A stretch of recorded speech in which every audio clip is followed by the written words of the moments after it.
le verset 1. Proverbe chapitre 27, lisons le premier verset. Alors je demande à notre lectrice de nous faire la lecture dans le livre des Proverbes chapitre 27, verset 1er. Est-ce qu'on peut diminuer un peu l'écho de ces micros en fait? Ça sonne tellement, il y a beaucoup d'écho. Proverbe chapitre 27, verset 1, je lis la parole du Seigneur. Amen. Ne te vante pas du lendemain, quand tu ne sais pas ce qu'un jour peut t'amener. Parole du Seigneur. Amen. Est-ce que quelqu'un peut lire Proverbe 27, verset 1er. Ne te vante pas du lendemain, car tu ne sais pas ce qu'un jour peut enfanter. Ne te vante pas du lendemain, car tu ne sais pas ce qu'un jour peut enfanter. Et maman, la Bible dit quoi dans ta version? Ne te vante pas du lendemain, car tu ne sais pas ce qu'un jour peut t'amener. Ne te vante pas du lendemain, car tu ne sais pas ce qu'un jour peut t'amener. Ok, nous pouvons nous asseoir à la parole du Seigneur. Est-ce qu'il y a quelqu'un qui a encore une autre version par rapport à ce qu'on vient de dire ici?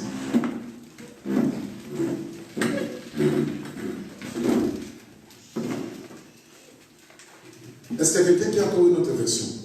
Non? Donc ça parle de... Oui, papa. Ne te vante pas de ce que demain sera, car tu ne sais pas encore ce qui va se passer aujourd'hui. Ah, ok. Ça aussi c'est compliqué encore. Ne te vante pas ce que demain... Hein? Ne te vante pas De ce que demain sera.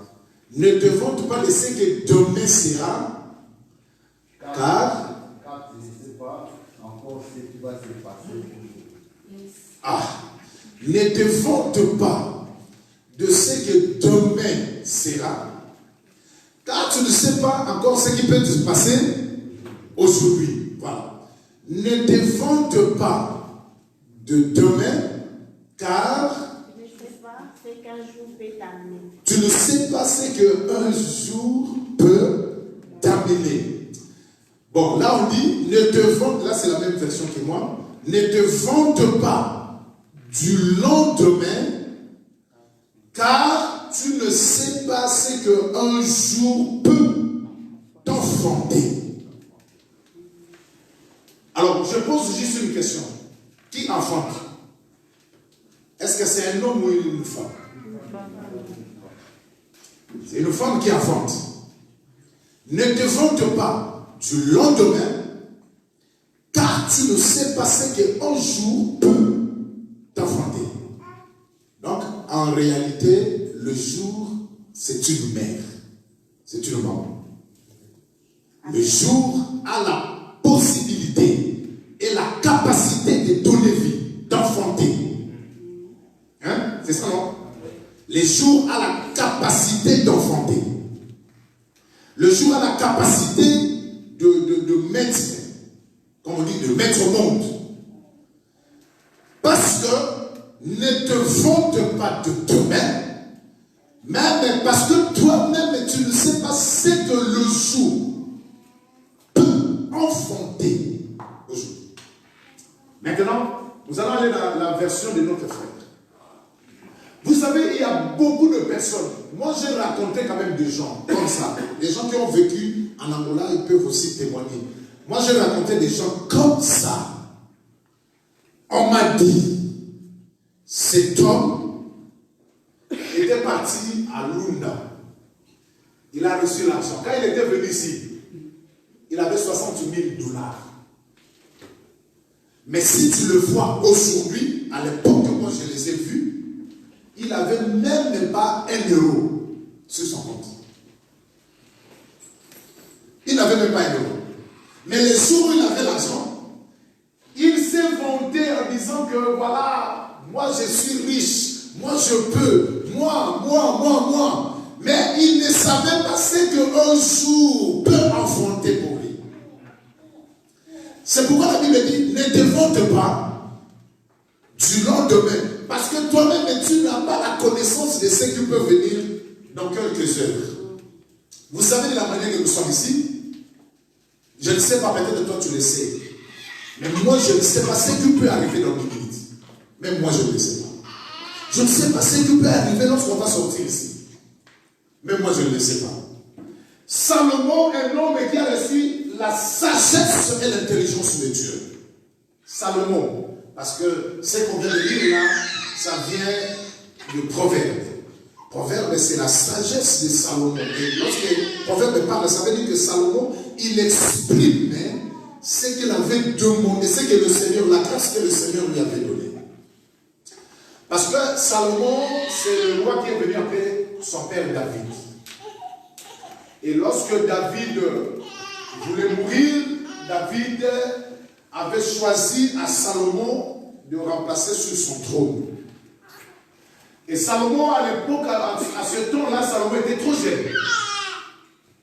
Il était trop jeune, Salomon. Et Salomon va conduire tout un peuple, les enfants d'Israël, tout un peuple. Et savez que les enfants d'Israël, c'était le peuple, c'est le peuple de Dieu, en fait. Ils s'étaient bien enseignés parce qu'ils connaissaient bien la loi de Moïse. Et le père de Salomon, David, va choisir Salomon pour succéder sur son trône. Rester sur son trône. Mais à l'époque, il y avait aussi d'autres enfants de David qui enviaient aussi le trône de son père, de leur père. Vous connaissez bien, comme on avait parlé d'Adonija. Adonija qui était lui-même aussi, il était parti s'autoproclamer roi et qui n'était pas dans la connaissance du père de David. Mais or, dans la connaissance de David, David avait choisi Salomon et David avait juré que lorsque lui ne sera pas là, il y aura Salomon qui va remplacer sur son trône. Après Salomon, on l'a amené et Salomon est assis sur le trône de David. Mais Salomon était jeune et il n'avait pas encore d'expérience. Il n'avait pas encore d'expérience pour conduire les enfants d'Israël. C'est la raison pour laquelle, lorsque Salomon a commencé sa fonction, la Bible dit, cette nuit-là, Salomon va offrir à l'Éternel les holocaustes. Les sacrifices. Il va donner à Dieu les sacrifices. Il va offrir. Et Salomon, ce qui était un peu étonnant de la vie de Salomon, la première fois dans son ministère que Salomon puisse offrir à l'Éternel, il a offert 1000 holocaustes la même nuit. 1000. Vous savez, si on prend 1000 holocaustes ici, on prend 1000 bétails ici, 1000 brebis, ou 1000 bœufs, ou 1000, même 1000 personnes, si on le prend ici, c'est quand même énorme. Mais la même nuit, Salomon va offrir la même nuit 1000 holocaustes à l'Éternel. Mais Salomon a offert ces holocaustes d'un cœur bien disposé. Bien disposé. Frère, je fais une parenthèse. Je voulais te dire une chose. Ce qui compte devant Dieu, en réalité, ce n'est pas les sacrifices. Mais ce qui compte devant le Seigneur, c'est la disponibilité de ce que tu es en train d'offrir à ton Dieu. Ce qui compte, c'est la disponibilité du cœur. De la manière dont toi-même tu es en train d'offrir à Dieu. La Bible nous montre, il y avait Caïn et il y avait Abel. Caïn a donné aussi ce qui était le fruit de la terre. Il a donné aussi à l'Éternel. Abel aussi de son côté a donné aussi à l'Éternel. Mais regardez ce que la Bible dit. Dieu trouva favorable à la vie d'Abel et à l'offrande d'Abel. Regardez bien le livre de Genèse, ce que la Bible dit. La Bible dit, Dieu a pris plaisir à regarder. Il a mis le regard favorable, premièrement d'abord, dans la vie d'Abel. Et après, dans son offrande.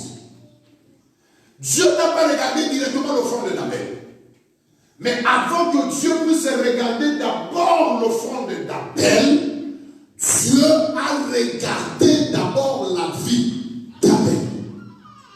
Donc, tu peux donner beaucoup de sacrifices. Tu peux donner beaucoup à l'Éternel. Mais si tu ne le fais pas d'un cœur bien disposé, si toi-même de ta vie n'est pas bien disposé devant le Seigneur, Dieu ne portera jamais regard, ni à ta vie, ni à ton offrande. C'est la raison pour laquelle on nous dit, lorsque le Seigneur Jésus était dans le temple, les gens venaient et les gens donnaient les offrandes. Vous voyez? Les gens donnaient les offrandes. Et il y avait une maman qui était veuve. Vous savez, dans le temps, les gens donnaient. Il y a des gens qui ont donné beaucoup d'argent. Il y a des gens qui ont donné. Il y a des gens qui ont donné. Mais cette maman qui est venue, la Bible dit, a donné que 2 pièces. Mais regardez ce que la Bible a souligné. Tout ce qu'elle avait. Tout ce qu'elle avait. La maman était veuve. Elle n'avait rien. Mais ce qu'elle possédait, les 2 pièces qu'elle avait. Mais cette maman est venue. Elle a donné avec un cœur bien disposé. Et ce qui était passé, c'est quoi? La Bible dit, le Seigneur a dit parmi tous ceux qui ont donné, parce qu'il y avait des gens aussi qui n'avaient pas donné, qui avaient mais qui ne donnaient pas. Il y a des gens qui sont comme ça, qui en ont mais qui ne donnent pas. Il y a des gens qui en ont mais qui donnent les miettes. Il y a des gens qui en ont qui donnent le meilleur d'eux. Il y a des gens qui n'en ont pas, mais qui ne donnent pas non plus, parce qu'ils n'en ont pas.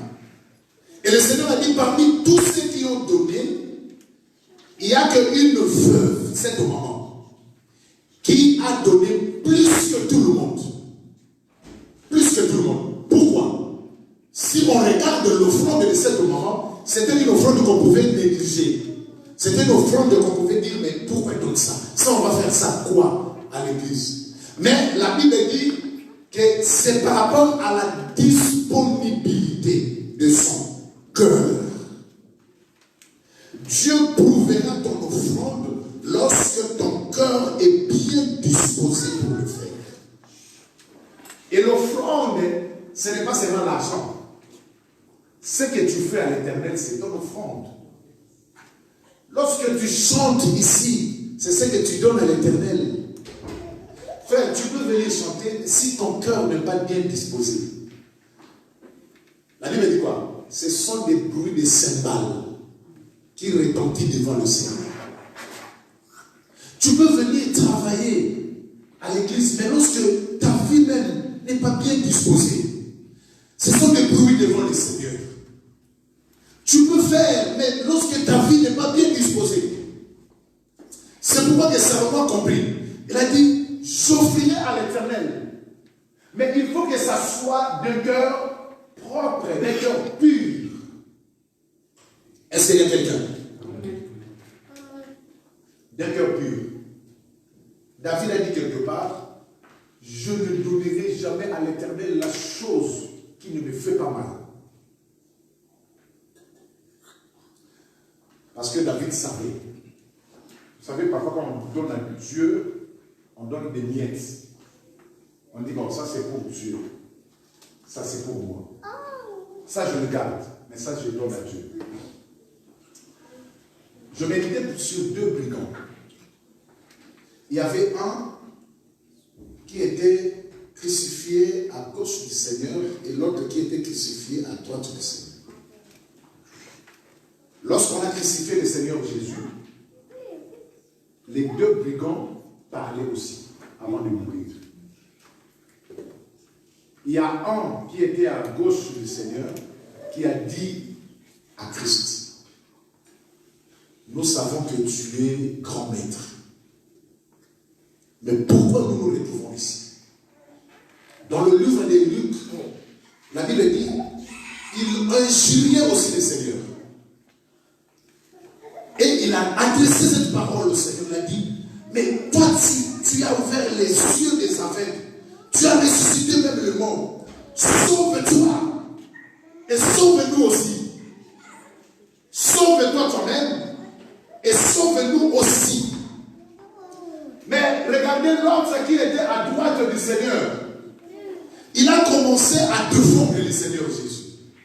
en condamnant l'homme qui a dit au Seigneur, sauve-toi et sauve-nous aussi.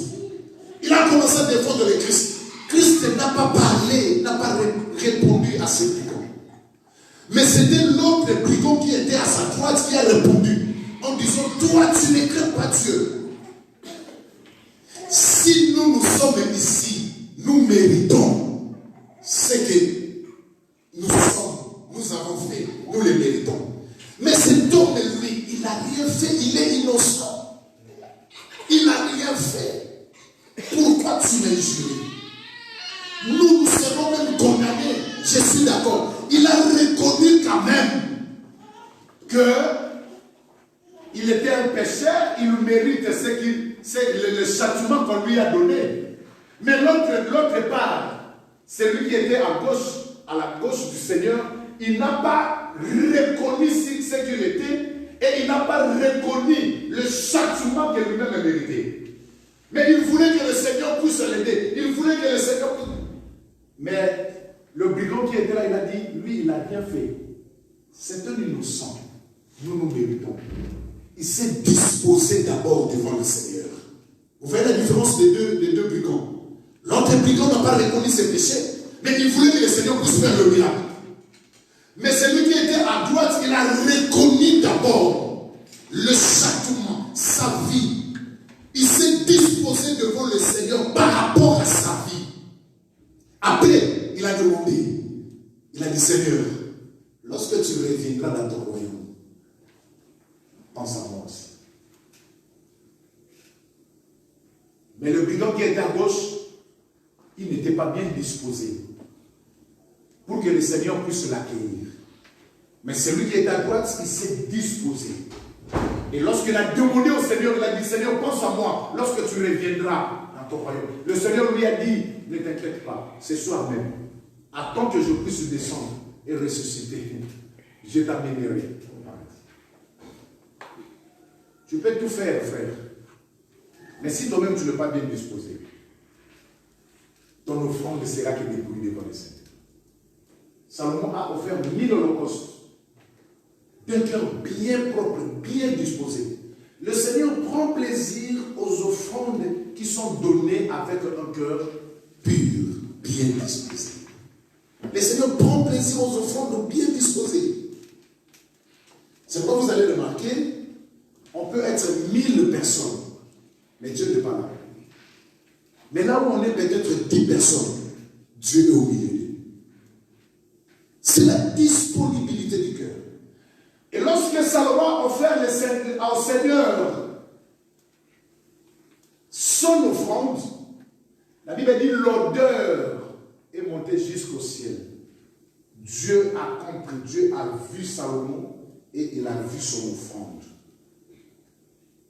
Et Dieu est descendu en disant à Salomon, j'ai vu ton offrande.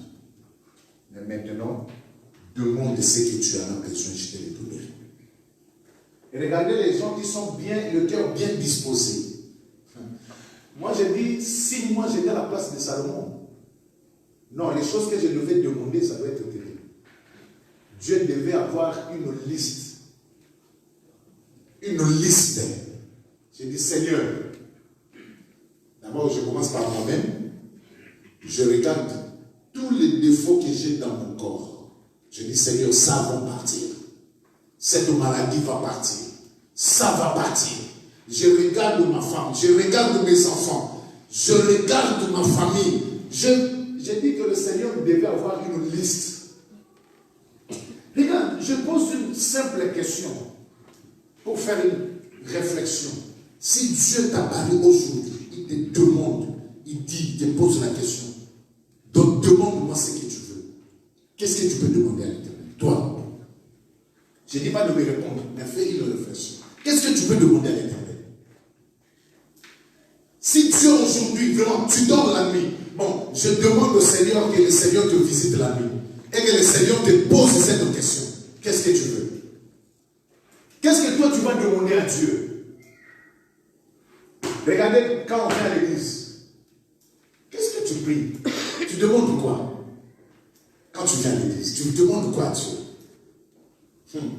Toi, tu crois que si tu demandes l'argent, le Seigneur te donne l'argent, tu es béni? Tout est fini dans ta vie. Il y a beaucoup de personnes qui ont de l'argent, mais ils n'ont pas la paix. Qu'est-ce que tu vas demander à Dieu? Toi, tu crois que si tu demandes à Dieu une belle maison, bonne entreprise, que tout est fini dans ta vie? Mais la Bible dit, Salomon, Dieu lui a posé la question, il dit, Salomon, j'ai vu ton offrande. Demande maintenant. Vous savez, on fait le mot parfois, chaque année, il y a beaucoup qui demandent, qui ne reçoivent pas. Parce que vous demandez mal. Vous demandez en but de satisfaire vos désirs. Avant de demander à Dieu, on passe d'abord par l'offrande. Parce que Dieu, il ne donne pas si toi tu n'as pas donné à Dieu. Ça, c'est dans le principe de Dieu. Dieu, avant qu'il ne puisse te donner, il faut que Dieu voie d'abord en toi une offrande. Lorsque je parle à l'offrande, je ne parle pas que vous venez si vous me donnez l'argent. Non. Parce que nous, on a peur. Quand on parle de nous, on dit, ah, parce que maintenant, c'est un bon. Je ne parle pas de l'argent. Mais l'argent aussi fait partie des offrandes. Parce que le monde d'aujourd'hui, si tu n'as pas l'argent, frère, tu ne vas rien faire. C'est le cas dans le loup. Mais si on n'a pas l'argent, comment on va rester ici?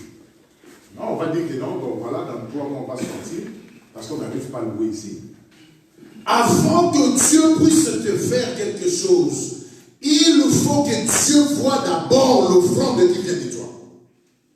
Dieu n'a pas rencontré Salomon pour dire à Salomon, demande si ce que tu veux. Si Salomon n'avait pas donné à Dieu, Dieu ne pouvait pas défendre la vie d'Abel si Abel n'avait pas donné une offrande à Dieu. Dieu ne pouvait pas défendre la vie de Dorcas si Dorcas n'avait pas les aumônes. Lorsque Dorcas était morte, la Bible dit les habitants de la ville, ils sont sortis, ils sont venus vers les disciples de Jésus en disant que cette femme ne peut pas mourir comme ça. Parce que nous avons beaucoup de souvenirs de cette femme. Ne peut pas mourir comme ça. Vous devez faire quelque chose, les hommes de Dieu. Chacun sortait. Vous voyez cette veste. C'est elle. Vous voyez cette chaussure. C'est elle. Regardez-moi ces paniers. C'est elle. Ça veut dire que lorsque Dorcas n'était plus, il a fallu que Dieu puisse intervenir. Mais Dieu n'intervient pas si en toi-même il n'y a pas une offrande. Est-ce que quelqu'un? On vient vite à Dieu. Seigneur, donne-moi. Seigneur, tu sais. Seigneur, depuis que j'ai commencé à prier. Seigneur, depuis que j'ai commencé cette église. Mais toi-même d'abord. Toi-même. Qu'est-ce que Dieu peut intervenir dans ta vie? Il y avait un chef de synagogue. La Bible dit, son enfant, son serviteur était malade. Et ce chef de synagogue a entendu parler de Jésus. Il a dit, je veux partir à Christ pour qu'il puisse guérir mon serviteur.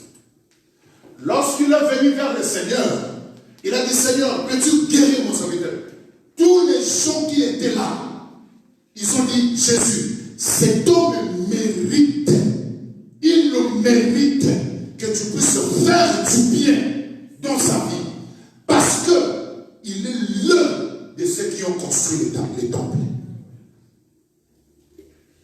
Il est l'un de ceux qui ont construit notre temple, les synagogues, notre synagogue. Celui-là, il le mérite.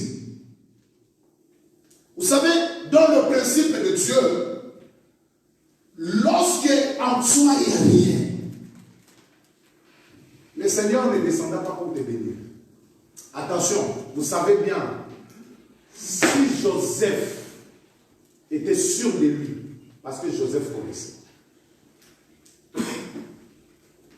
Joseph connaissait. C'est pourquoi Joseph dans la maison de Potiphar, il pouvait prendre les biens. Parce que la femme de son chef, la femme de ton chef, est tombée amoureuse de toi. Si tu commences à sortir avec la femme de ton chef, tu auras beaucoup de privilèges. Ça se passe comme ça, non? Tu auras beaucoup de privilèges. tu manqueras rien. Tu seras à l'aise. En plus, tu es aussi étranger. Ce n'est pas ton pays. Profite. Mais Joseph savait ce qu'il dit. Il a dit non. Ça, c'est le temps. Mais Dieu, est-ce que je peux détruire ce qui est en moi à cause de ces temps-là? De plaisir de quelque temps dans la maison des Potiphar. Et tout cela un jour finira quelque part être révélé. Lorsque ça sera révélé, je serai mal vu devant mon chef. Je mettrai ma vie en danger. En plus, je suis étranger sur cette terre. Comprenez bien, frère, la disponibilité de ton cœur. Toi-même, ta vie d'abord. Salomon dit, Seigneur, je peux l'expérience. Je n'arriverai pas à conduire ces peuples moi-même. Regardez ce que Salomon a demandé. Il a dit, je n'arriverai pas à conduire ce peuple. Salomon a dit, donne-moi une chose. La sagesse et l'intelligence. Pour que je puisse conduire ton peuple. Ah, mais moi je crois que Salomon, tu as aussi un foyer. Salomon, tu as aussi tes frères. Salomon, tu as aussi ta maman. Salomon, tu as aussi tes préoccupations. Mais Salomon, quand il est devenu roi, il a dit, Seigneur, pour que moi je puisse conduire ton peuple, donne-moi l'intelligence et la sagesse. Vous savez, frère, vous savez, je vous l'ai dit, il n'y a pas une chose que l'Éternel intervient si Dieu ne trouve pas son intérêt dans nos demandes. Dieu, s'il trouve son intérêt dans ta demande, non, Dieu va agir. Si Dieu n'agit pas, parce que Dieu, quand il regarde, il ne voit pas son intérêt. Il ne voit rien de son intérêt à l'intérieur. Salomon, dans le temps de David, vous savez pourquoi David n'a pas construit le temple? Parce que David, il était un homme de cœur. Les Philistins n'ont pas laissé David tranquille. Les Philistins étaient là. Dans le temps de David, il y avait la guerre.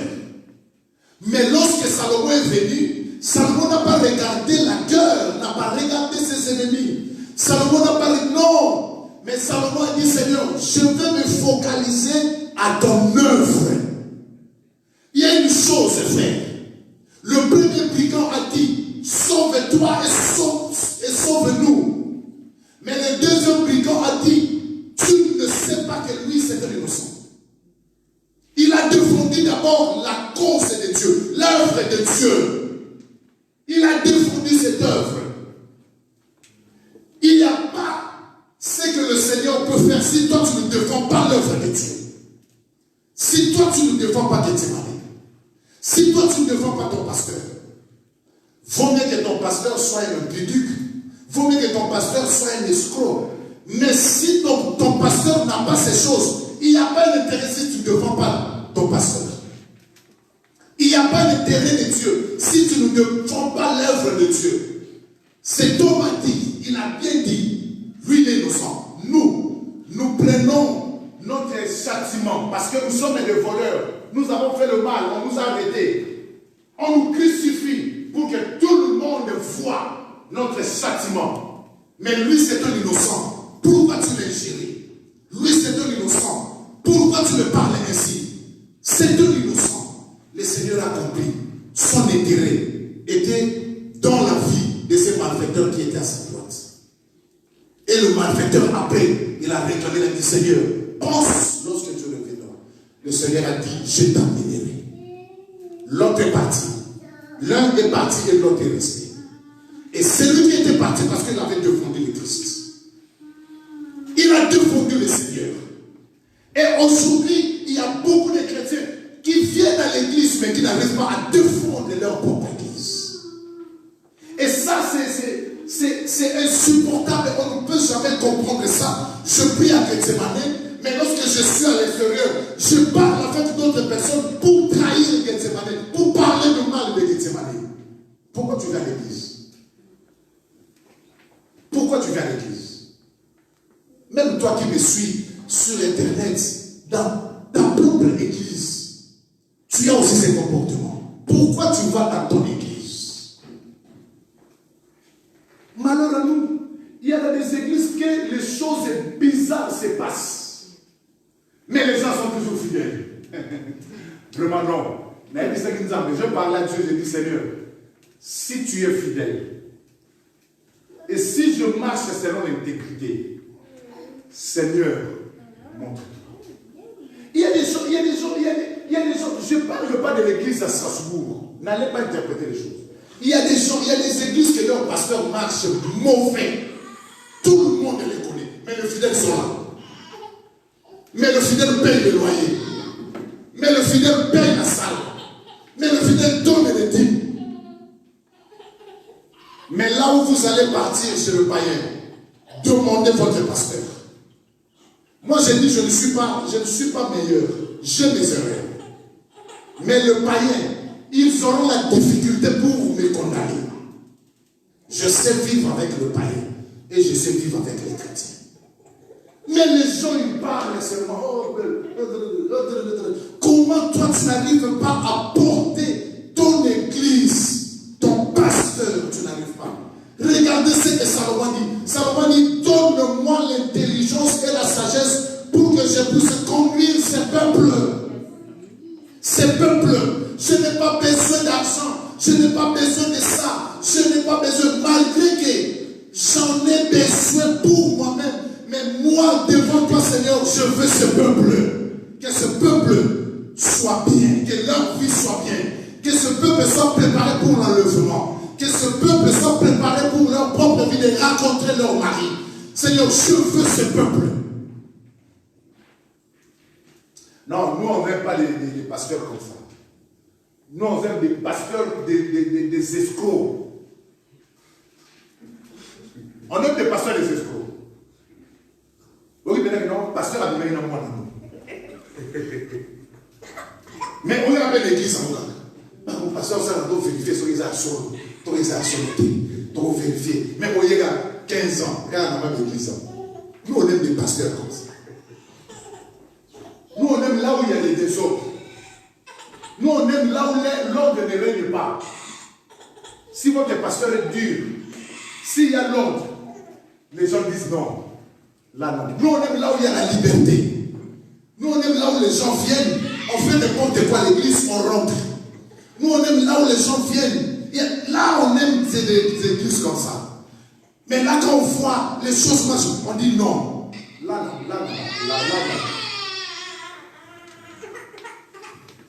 Parce qu'on ne défend pas la cause de notre église. Bon, ça c'était une parenthèse. C'était pas dans nos sujets.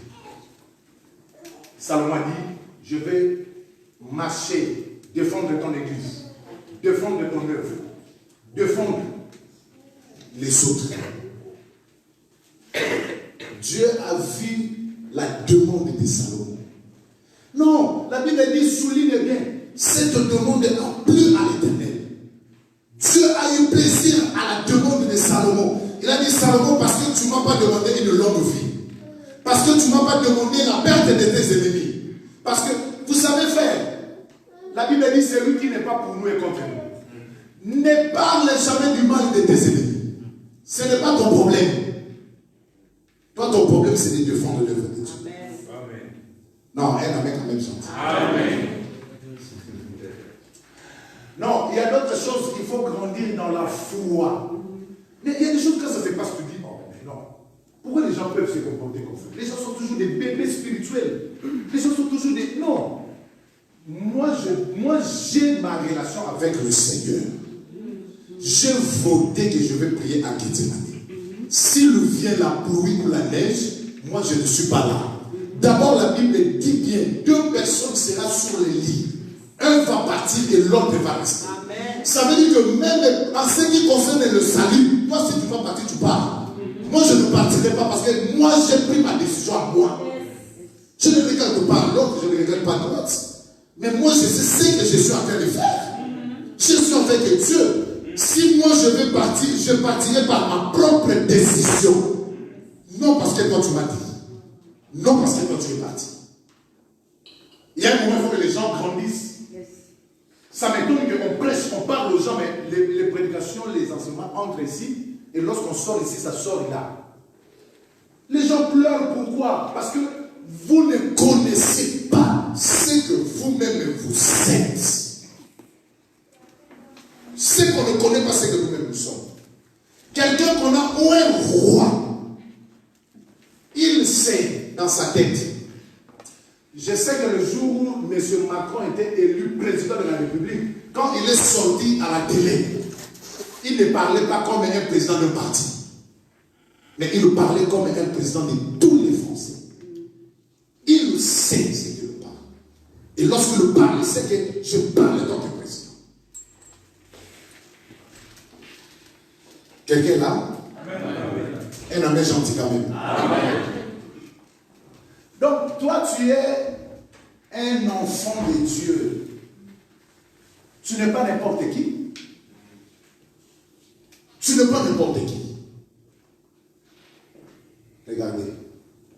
Dieu a dit, je te donne ce que d'abord tu as demandé. L'intelligence et la sagesse. Mais en plus de l'intelligence et de la sagesse, je te donne encore d'autres choses que tu n'as pas demandé. Je te donne le bien. Tu seras riche. Mais Dieu avait le plaisir en lui, en regardant que quelqu'un peut demander ces choses. Dieu avait un plaisir en lui, en voyant que Salomon peut demander ces choses. Il a dit, je te les donne. Je te donne encore de bien. Tu seras riche. De telle sorte que depuis qu'il y a eu de roi, et jusqu'à ce qu'il y aura la fin de roi, il n'y aura jamais un roi comme toi, Salomon. Ah, non. Salomon. Ah, il y a ce qu'il y a sagesse et intelligence. Mais Dieu l'a mené dans une dimension. Amen. Frère, aïe, aïe. On néglige l'œuvre de Dieu. On néglige. Vous savez, lorsque tu défends l'œuvre de Dieu, là où le Seigneur t'amènera, là où le Seigneur t'amènera, Dieu a dit, je te donne ce que tu as demandé. Mais en plus de cela, Dieu a ajouté encore une chose. David, ton père, a passé par la guerre. Pendant ton règne dans ta royauté, tu ne connaîtras pas la guerre. Tu vivras dans la paix. En sorte que depuis qu'il y a eu le roi, jusqu'à ce qu'il n'y aura plus de roi sur la terre, il n'y aura jamais un roi qui va vivre dans la paix comme ça. Monsieur Macron, tu ne vis pas dans la paix. Lorsque tu vois les gilets rouges sortir, te prendre la tête, c'est ça ta guerre. Mais dans le temps de Salomon, il n'y avait pas ça. Parce que Dieu avait promis à Salomon, il n'y aura pas un autre roi. Même le président, il n'y aura pas un autre président qui peut vivre dans le plaisir du royaume comme Salomon. Il y a des rois, des reines qui étaient loin, ils ont entendu parler de Salomon. Vous voyez, la reine de Séba, la Bible dit, elle avait entendu parler de Salomon, de sa puissance, de son intelligence, de sa sagesse, de sa royauté, de sa richesse. Il a entendu parler. Mais lorsque elle-même elle est venue voir, elle a confessé, elle a dit, ce que j'ai entendu parler, ce n'est même pas la moitié de ce que j'ai vu. Donc ça veut dire que ce qu'elle avait vu.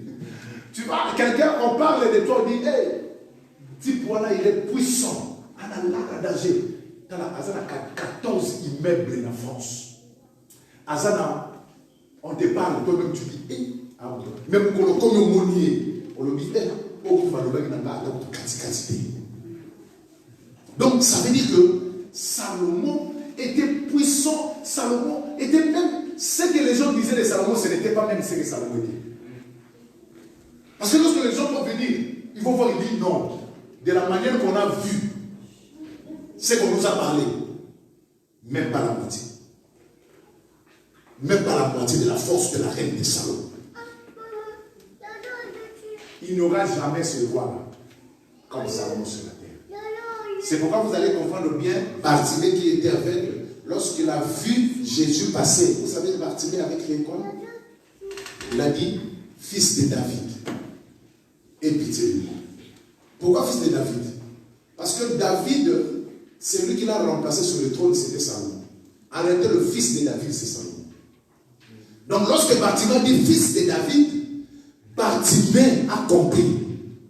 Si Dieu avait dit qu'il n'y aura pas un roi comme Salomon sur la terre, Jésus, Salomon là, il était que l'image du véritable Salomon qui devait venir, c'est le Seigneur Jésus-Christ. Donc Jésus, c'est le véritable Salomon. Et lorsqu'on rentre dans le royaume de Jésus, on vit la richesse de Salomon. On vit la paix de Salomon. On vit la sagesse de Salomon. On vit l'intelligence de Salomon. Donc, Bartimée dit, Salomon, le véritable Salomon, fais-moi entrer dans ton royaume. Jésus a dit à Ponce Pilate. Ponce Pilate a demandé à Jésus, est-ce que tu es le roi? Jésus a dit, est-ce que c'est de toi-même que tu parles de ces choses ou quelqu'un d'autre t'a enseigné? Je suis le roi. Mais mon royaume n'est pas de cette terre. Cette terre est son royaume de Salomon que vous avez vu. Mais moi, je suis le véritable Salomon. Car ce Salomon-là était de l'image dont la réalité c'est moi. Mais mon royaume n'est pas de cette terre. Et Bartimée, quand il a vu, il a dit, voici le véritable Salomon. Le véritable roi. Lorsqu'on vit en Jésus, on rentre dans la paix. On rentre dans la sagesse. On rentre dans l'intelligence. On rentre dans la vie des sacrifices. Parce que Salomon, non. Vous savez, c'était un roi. Salomon a traité des choses en Israël, ce qui avait fait la force de Salomon. Et la Bible dit qu'il y a beaucoup de choses que Salomon a fait, qu'on ne pouvait même pas écrire ça. Sinon, on n'arrivera pas à porter aussi la Bible. Donc, mais il y a des choses que la Bible parle. La Bible nous a témoigné de l'intelligence de Salomon. Par exemple, il y a deux femmes. L'une qui était sage et l'autre qui était folle. La folle qui a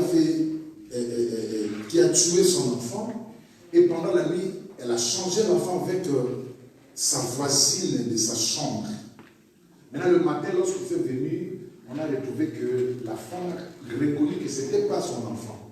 Parce que mon enfant n'était pas comme ça. Mais il est mort. Non. Elle va regarder, elle va dire non, mon enfant c'est. Et ils ont commencé à se chamailler.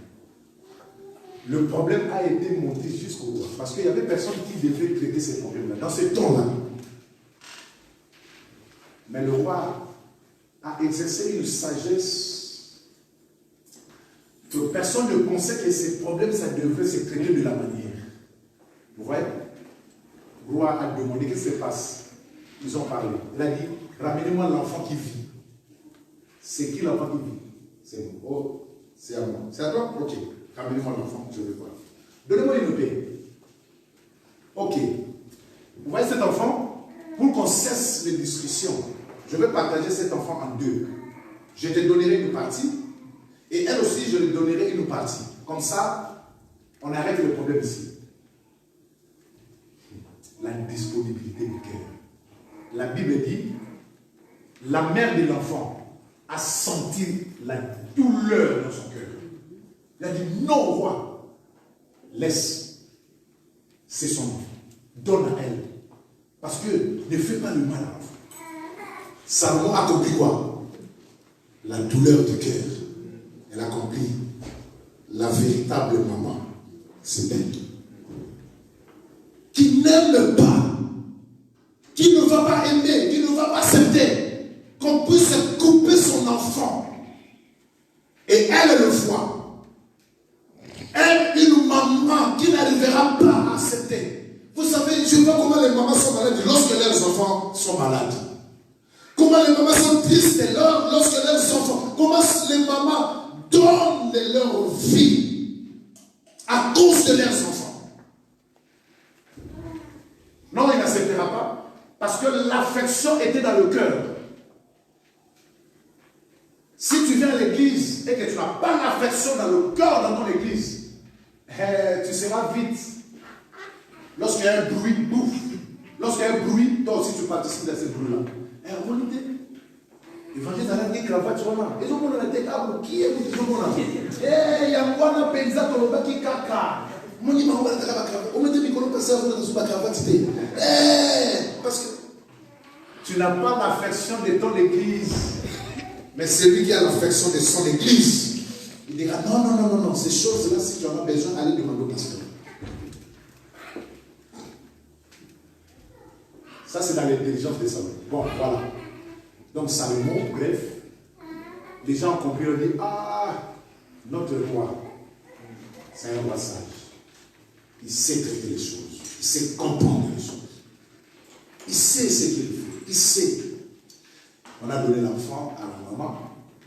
Et Salomon dit, toi, c'est ton enfant qui était mort. C'est toi, ton enfant qui était mort. Alors, Salomon, dans sa sagesse, Salomon a écrit ces choses qu'on vient de dire. Vous savez, Salomon a appris beaucoup de choses. Parce que ce n'était pas une sagesse que lui-même a voulu chercher, mais c'était une sagesse que Dieu lui a accordée comme un don. L'intelligence que Dieu lui a donnée comme un don. Salomon, non. On peut, mais si on parle de Salomon, un grand, parmi les grands. Il a parlé de beaucoup de choses. Et dans Proverbe chapitre 27, Salomon nous dit des choses qui sont importantes. Il a dit, ne te vante pas du nom de l'un, parce qu'un jour peut enfanter quelque chose. En fait, le jour, c'est une mère. Le jour a la capacité d'enfanter. Quand Salomon dit, ne te vante pas du lendemain, littéralement, Salomon veut nous amener à dire que ce que tu es aujourd'hui, ne te vante pas. Parce que tu ne sais pas ce que tu seras demain. Même si tu es dans l'abondance, attention, tout le temps ne passe pas comme ça. Il y a des temps que tu peux faire ça, il y a des temps que tu peux faire ça. Salomon lui-même parle dans le verset d'Ecclésiaste. Il dit, chaque chose a fait un temps. On n'a pas seulement un temps qui est stable tout le temps. On n'a pas seulement un moment qui est stable tout le moment. Mais parce que nous vivons dans le temps, nous pouvons aussi raconter des choses dans le temps. Il y a un temps pour se mettre, il y a un temps pour mourir, il y a un temps pour monter, il y a un temps pour descendre, il y a un temps pour parler, il y a un temps pour se taire, il y a un temps. On comprend le temps. Et nous aussi, nous comprenons le temps. Mais dans le temps ne reste pas la même chose. Si un temps qu'on descend, on ne restera pas toujours en bas. Mais il y a un temps, il faut qu'on monte. Mais pour monter, il y a des sacrifices à faire. Il y a des choses à faire pour monter. Donc, moi je voulais qu'on puisse monter maintenant. Nous allons monter. Mais pour monter, il y a des choses à faire. Il y a des sacrifices à faire. Même dans ta vie, bon, les gens qui étaient venus ici pendant les jeunes de prière, les jeudis, vendredis, samedi, ils connaissent ce que je suis en train de parler. Il y a un moment que je vous ai prêché sur le temps. Lorsque tu vois, tu descends, comprends que c'est un temps. Mais tu peux arrêter ce temps-là, où le Seigneur peut permettre que tu vas jusqu'au bas de ce temps. Mais lorsque tu arrives en bas, ce n'est pas que tu resteras comme ça. Il faut que toi-même tu puisses changer maintenant le temps. Donc ça veut dire qu'entrer dans un autre temps. Parce que s'il y a un temps que tu peux descendre, sache-le qu'il y a un temps aussi que tu peux monter. Maintenant, lorsque tu descends, tu arrives en bas, il faut maintenant entrer dans l'autre temps. C'est le temps de monter. Parce que tu ne resteras pas tout le temps en bas, mais de l'autre temps de monter. Regardez, il y a des musiciens qu'on a connus dans nos pays, dans d'autres pays. Ils ont fait du succès. Mais le succès ne restera pas éternel parce qu'il y a chaque moment un temps. Il y a un temps, paf. Aujourd'hui, on les voit pas plus. Même s'ils composent, mais ils doivent s'affairer. Pourquoi? Parce qu'ils ne sont plus dans le temps là qu'ils étaient. Vous voyez? Ils sont rentrés maintenant dans un autre temps. En fait, c'est pourquoi la Bible dit racheter le temps. Oh, ben, la Bible nous recommande à nous de racheter le temps. Donc ça veut dire que nous pouvons racheter le temps. Nous avons la capacité de racheter le temps. Et ça, c'est ce que Salomon dit. Il a dit, attention, le lendemain ne te vante pas. Attention, parce que tu ne sais pas, le jour peut enfanter. Le jour donne naissance. Il peut donner naissance à des bonnes choses ou il peut donner aussi naissance à des mauvaises choses. Il y a des gens qui n'avaient rien, mais ils ont raconté un temps. Pouf! Ils sont montés. Ministre agriculture. Vous voyez? Parce que nous avons raté caca pour comme ministre agriculture dans le chasse. Et là, on a raté. Mais dans le secteur, on a raté. Mais ceux qui caca, les sympathiques. Ah, papa Farid, il y a un action à vous, papa pasteur la bisoyer. Ministre agriculture. Bon, donc voilà. Mais il y a aussi d'autres personnes qui étaient comme ça. Mais ils sont rentrés dans le temps parce que le jour a enfanté. Ils sont rentrés dans le temps. Et paf, ils descendent. Parce que tu ne vivras pas une circonstance éternelle, non. Si tu vois une circonstance dure longtemps dans ta vie, c'est qu'il y a un problème. Maintenant, il faut aller changer le temps. Or, comprenez bien, si les jours enfantent, les jours, j'avais dit, représentent comme une maman. Or, une femme ne peut pas enfanter si elle n'a pas la sémence d'un homme. Est-ce que vous comprenez? Amen. Pour que maman puisse enfanter, maman va avoir la sémence d'un homme. C'est maintenant le problème. Ne te vante pas du lendemain, car tu ne sais pas ce qu'un jour peut enfanter. Mais qu'est-ce que le jour doit enfanter? Le jour doit enfanter la sémence de son mari. Donc ça veut dire qu'il faut donner la sémence au jour pour que le jour puisse enfanter ce que toi tu vas rencontrer, afin que cela puisse t'amener dans un temps. Est-ce que vous comprenez? Amen. Aïe, aïe, aïe. Il faut donner la sémence au jour. Parce que le jour enfante. Mais le jour enfante quoi? C'est que l'homme lui donne comme sémence. Or, la sémence, c'est la parole de Dieu. Amen. La sémence, c'est la parole de Dieu. Amen. La sémence, c'est la prière que tu es en train de faire. C'est ça ta sémence. Vous savez, le frère Moïse Matouta, il a chanté quelque chose. Il a dit, Seigneur, tu commences à me faire dans ma vie les prières que je fais, ça fait longtemps. Et moi-même, j'avais oublié. Non, j'aime cette partie. Vous savez, mais l'Éternel a commencé là. Parce que ces prières qu'il faisait, c'était une sémence. Cette sémence venait entrer dans le jour. Maintenant, lorsque la sémence grandissait, jusqu'au temps de terme, la sémence va mettre au monde. Non, le jour va mettre au monde. Et quand le jour met au monde, l'homme qui avait semé, c'est lui qui va récolter. Parce que c'est lui qui sème, il récolte. La Bible dit, on ne se moque pas de Dieu. Ce que l'homme aura semé, c'est ce qu'il moissonnera. Il récoltera. Maintenant, le lendemain, pour que tu puisses récolter, il faut que toi-même tu puisses semer au jour. C'est pourquoi quand le roi a rêvé deux temps, un temps d'abondance et un temps de médiocrité. On a dit, quelqu'un qui peut interpréter ses songes, c'est Joseph. Joseph maintenant, vous voyez, il était dans la prison, un prisonnier. Un prisonnier. Mais Joseph avait une sémence. Cette semence, il avait sémé ça. Quand? Lorsque les deux serviteurs de Pharaon étaient dans la prison, Joseph a interprété les songes.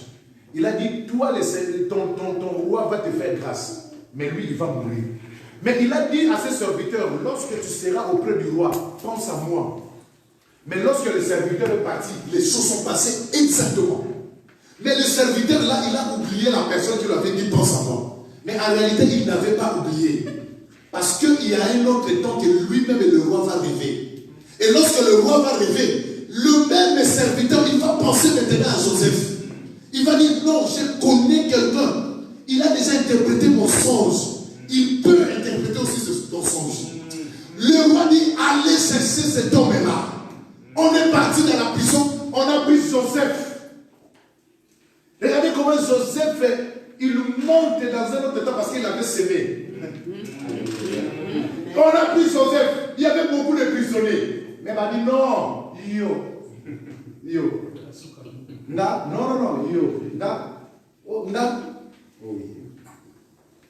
Habille-toi bien. Enlève les habits des prisons. Parce que tu vas rencontrer le roi.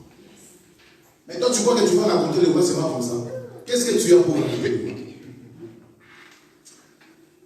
Même Macron. Toi, tu vas raconter Macron, c'est pas comme ça. Les types là, il a raconté Macron parce que il s'est grimpé jusqu'au 5e étage sans assistance. Ouais.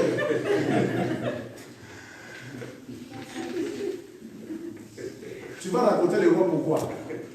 Il faut avoir quelque chose. Si tu n'as pas un don, non, ça ne marchera pas. Vous voyez l'église comment il est? Il y a des gens qui ne viennent pas. Demain, quand je vais commencer à ressusciter le mort ici, on va commencer tout ça, on va détruire. Les gens vont commencer à venir d'eux-mêmes. Mais parce qu'aujourd'hui, pasteur Benjamin, on ne voit rien. Là, on va au Tchaouka.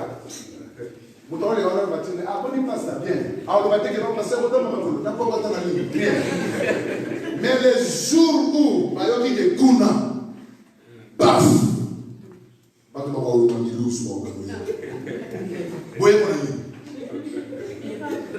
ouais. Hein? L'homme voit ce qui frappe l'œil, c'est normal, même moi, j'ai besoin de voir ce qui frappe l'œil. Si je ne vois pas ce qui frappe l'œil, comment je vais croire? Mais parce que tu as quelque chose, tu as un don. On est parti chercher Joseph, non parce que par sentiment, non. Vous savez, Pharaon avait ses mages. Les mages de Pharaon, ça veut dire la force spirituelle de Pharaon résidait à ses mages. Lorsque Moïse a jeté le bâton est devenu serpent, Pharaon a appelé ses mages. Ça veut dire que la science spirituelle de l'Égypte résidait par ses mages. Il a appelé ses mages, il a dit, j'étais aussi. Donc, Pharaon n'était pas quelqu'un, non, il était puissant. Et à l'époque. Mais le problème est que même les mages de Pharaon étaient incapables d'interpréter ses songes. C'est pourquoi que l'intendant du roi a dit, quand j'étais dans la prison, je me souviens, il y a quelqu'un qui a interprété un songe qui m'a bouleversé aussi. Il s'est souvenu de cet homme-là. À cause des dons. À cause des dons. Et on est parti chercher Joseph. Quand Joseph est venu, Joseph a interprété les dons. Il a dit, le songe, il a dit, c'est les deux dons. Les deux songes que tu as rêvés, c'est la même chose. Il y a un temps d'abondance et il y a un temps de médiocrité. Donc ça veut dire que tous les temps ne sont pas le même. Il y a un temps d'abondance, il y a un temps de médiocrité. Maintenant, il y a un temps où on va passer pendant 7, on aura un temps d'abondance. Mais un temps qu'on va passer pendant 7, il y aura une sécheresse partout. Le roi demandait qu'est-ce qu'on peut faire. Joseph, avec un autre don qu'il avait, il a compris, il a dit, il faut que tu cherches quelqu'un que tu vas planter. Lui, il va construire des armasins, hein? Comme on dit en portugais, armasins. Voilà, des grands dépôts. Et le moment d'abondance, on va stocker. On va stocker. Dans le moment d'abondance, on mange pas tout. C'est pourquoi je vous ai dit, j'ai vu des gens, $60 000, mais le moment que j'avais vu, même 1 euro n'avait pas. Parce que le moment d'abondance, Banzele Bakomianga, Banini Bakomianga, Nazo Sakana. Tout le temps n'est pas comme ça. Les moments d'abondance, on mange un peu, on garde aussi dans les dépôts. Parce que lorsque l'autre temps viendra, parce que chaque chose a son temps, lorsque tu rentreras dans un autre temps, le temps là maintenant, c'est que tu avais gardé. Parce que la terre ne va plus produire. Mais c'est que tu avais gardé, c'est ça que tu vas commencer maintenant à utiliser. Et c'est ça qui a fait que l'Égypte devient encore plus puissant. Parce qu'il y avait des pays aux environs qui venaient en Égypte pour acheter. Dans le temps, il n'y avait que l'Égypte qui avait le blé. Personne d'autre avait le blé. Parce que la sécheresse a frappé le monde. Il n'y avait pas l'abondance, il n'y avait pas de choses qui poussaient. Mais l'Égypte, il avait des réserves. Je l'ai dit, frère, lorsque tu as le temps, le matin, prie. Tu te réveilles trop tôt pour aller au travail. Tu n'as pas le temps de prier. Mais le jour où tu ne vas pas prier, tu ne vas pas travailler. Profite de cette nuit-là. Fais des réserves. Prie Dieu. Vous savez bien nommer dans le Seigneur. Le diable balance les gens lorsqu'il n'y a pas la vie de prière. Moi je l'ai vu. Regardez nos musiciens. Pas de vie de prière.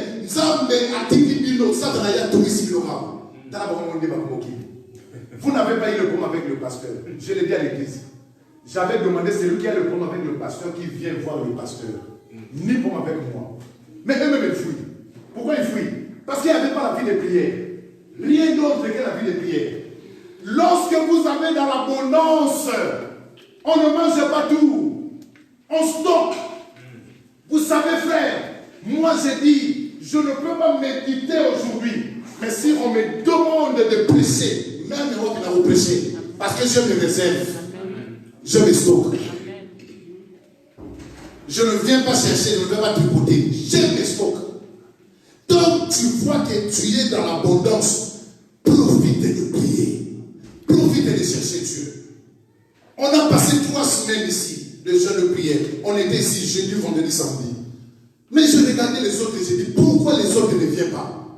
Frère, je vois des papas qui venaient après le travail. Papa Eric, Aoutit Moussalaye, Maramoko à l'église. Pourquoi toi tu ne venais pas? Je ne te juge